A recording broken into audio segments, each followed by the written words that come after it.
Very good. So you mentioned the nature, and that's great. And you mentioned insecurity of the river. Yeah. That'll take us into our rapid fire round of quotes. And one I hadn't prepared for you, but I have right here from Helen Keller. So just first thing comes to mind, what does this mean to you? She says, security is mostly superstition. It does not exist in nature. Yeah. I think that I believe that somewhere along the way, when we as humans decided to inhabit these bodies and these lives that we have today, we kind of made this deal that the human brain is going to come with us all the way through the journey until the journey is over. And I think as long as we have this human brain, like I think the deal is that it's going to tell you like it wants safety and security. And then it's like there's this other sense of energy that we try to get in touch with as we get older that just says that we can chase that, we can desire that, we can want it, but it's not, you can't.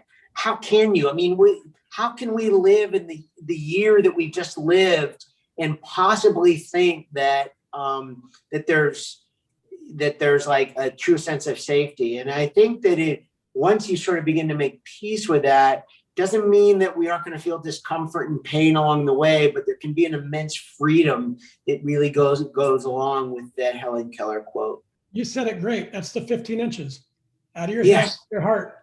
Yeah. Yeah. Well, you said it pretty well too with the 15 inches. It's a great way of framing it. So I'm working on my pronunciation from Heraclitus, I think it is. No man ever steps into the same river twice, for it's not the same river and he's not the same man. Yeah, I am familiar with this one as well. And I love that. I think that let's just sort of focus on the water part of that, is that the reality is that the water is always going by and the water is always changing. And I think one of the things that's showing up at the same river every day is that you don't go to see something familiar, you go to see what's different. And to that end, I think the other thing that I often think about these days, Matt, is not just the water that is in front of me, but I do a lot of what I call upstream thinking. Like, what are the rocks in the river formation doing a little bit upstream out of sight from where I am that is affecting the water that I'm looking at where I am? And that if I actually just walk upstream on the riverbank, 50, 100 yards, that I actually might find something. It gives me almost like a map or a key or just a path that makes me understand the water that I've been looking at every day by just walking 50 or 100 yards upstream on the river. And again, maybe that's the different person that shows up at the river every day that's willing to go upstream and take a look at, what's affecting the water where I am. There's always an upstream element to it. And then when you're doing that, so now you know something a little bit more and you've got a plan in place, but still the river is going to take you where the river is going to take you. And so that's part of the adaptation we have to bring to life, right? We can plan everything out, but it's not going to work the way it's planned. It never does. I think and I'll be writing about this in the Sunday Morning Joe Post in a few weeks. The 1992 Olympics so we're coming up, not yet, but it's coming close to 30 years. And something I have never said, and you'll never hear me say in those 30 years, we were not the best, we were not the fastest, we were not the strongest, none of those things.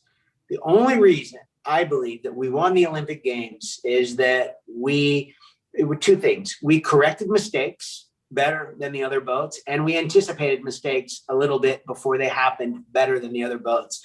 And I just think that's really what we're doing when we're paddling a river. It's this moving, changing force of nature. And what you're really doing is that you're adapting to change with little course corrections all the time.